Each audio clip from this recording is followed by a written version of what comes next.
you draw the line? Fourth stage pancreatic cancer. Does that validate me going out and finding a man and moving him in?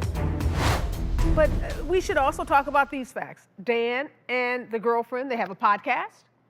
He's written a book, and there's reports that they're getting a reality television show. See, and that's different. So and you that have is to question so whether different. this is about profit, if this is about, you know, him and his own fame, his desire to be famous and stardom, rather than him taking good care of the wife that he agreed to, be married. Let's not forget about where do you draw the line? Fourth stage pancreatic cancer. Does that validate me going out and finding a man and moving him in?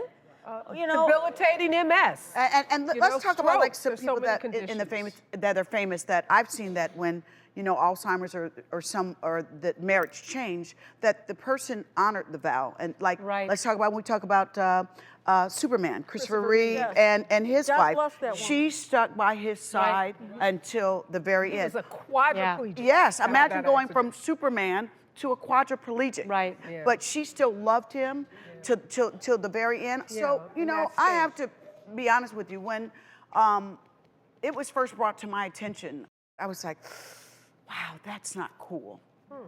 That's not a good thing to do, because I had worked with B before. I actually did their podcast because they had a radio station, B and Gatsby did before, she started slipping into Alzheimer's. This woman was wonderful. And with him, I just really wish that he had honored his vow to her and stayed married to her before now creating this thing, because I've heard sometimes that she calls her that woman, and it breaks my heart. I just refuse to pass judgment on any couple who has to go through this difficult thing. I know people who at the beginning stages of Alzheimer's, because it is degenerative and there's a time before you start to lose all your faculties, they say to their partner, I want you to do this. And I think that's very different, Judy. I think couples can sit down and talk about, if one of us gets ill, if one of us becomes debilitated, this is what we are agreeing to. This is our plan. But don't embarrass me by moving her into my home. And getting a podcast and a reality show. And I